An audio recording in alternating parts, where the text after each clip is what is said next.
This month, I will have been doing this job for 10 years, and in that time, I cannot remember another new car getting such universally positive reviews as the rebooted Alpine A110 did back in 2017. Even the hardened industry veterans were raving about it. They said it felt light, agile, fast, and enormously good fun. Overnight, the A110 would go from curious concept to genuine Porsche Cayman rival.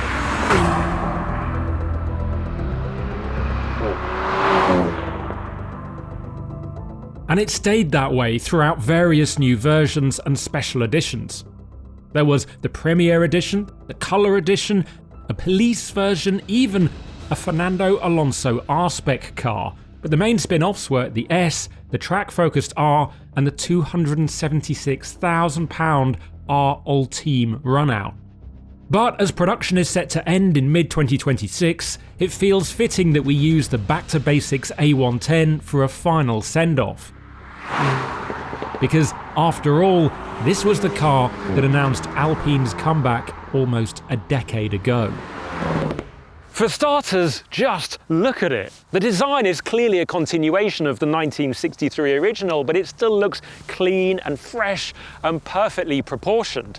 The front end is unmistakable, but my favourite angle has got to be the rear with that gently tapered boot lid and also the single centrally mounted exhaust. It just brings everything together so well. And also, those proportions. This car looks small because it is. It's 20 centimetres shorter than a Porsche Cayman and 4 centimetres lower. At a time when cars were growing exponentially in size, this thing bucked the trend. It was, and it still is, positively tiny.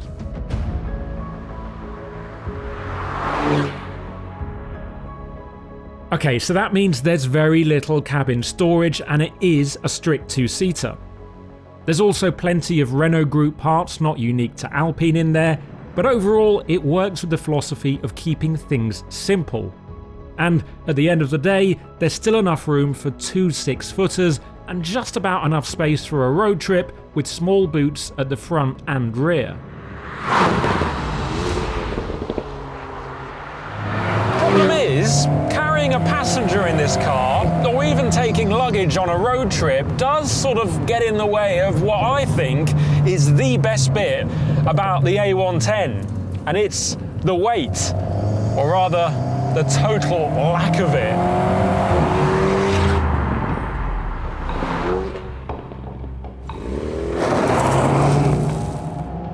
The standard Alpine A110 weighs a mere 1,102 kilograms. That was light in 2017, let alone in 2026. It's the same weight as a base spec Vauxhall Corsa.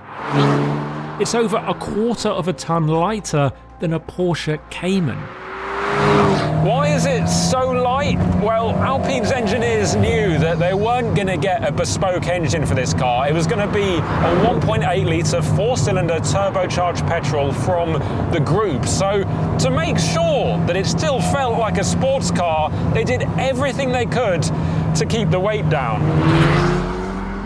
In fact, Alpine did so much weight saving that during a fairly late stage of development they realised they'd taken it too far with regards to the aluminium body in white and faced a potential reliability issue. Cue long hours of redesigns to make the original timetable, which they did, and the end result was absolutely worth it.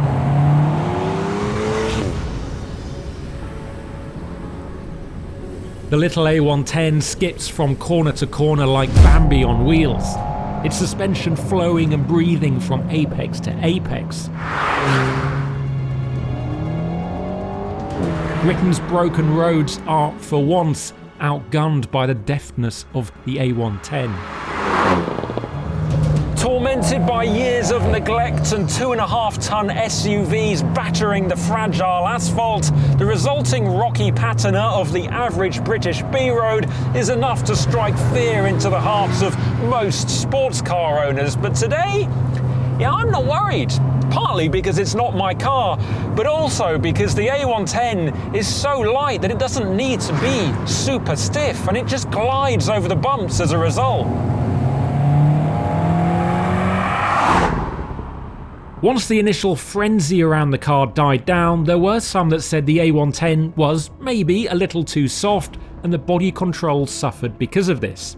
It's not without compromise, and for track use there's better, stiffer versions of the A110. Many customers also saw aftermarket options with companies like Life 110, a tuning firm set up by an ex-Jaguar Land Rover engineer, being a popular option. They offer enhanced geometry settings or even upgrades such as springs, brake pads and engine remaps. When I first drove the A110 in 2018, it was an early left-hand drive production model in Wales, and we were comparing it against a Porsche Cayman.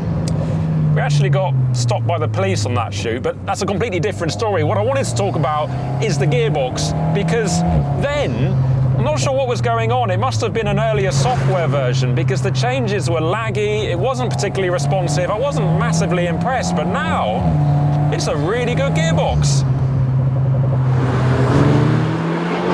Also, I've got to say, the sound this car makes, by 2026 standards, it's actually mega. It's got a really strong, raspy bark to it. This car's got the active sports exhaust, but also it's all real sound. It's not piped in through the speakers. It's organic, it's proper. Like all mass-produced cars, the A110 was no doubt a battle of politics and compromise between engineers, accountants, marketing, and probably many more.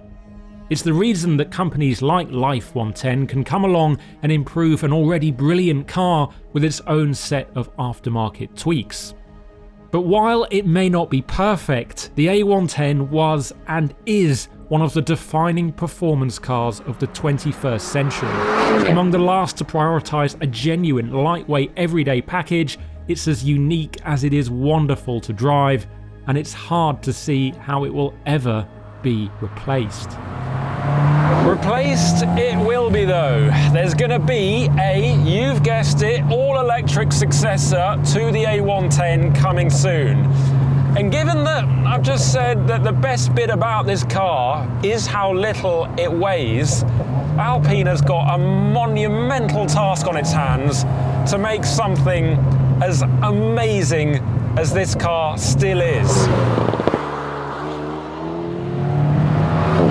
Almost a decade on, it remains an absolute masterpiece.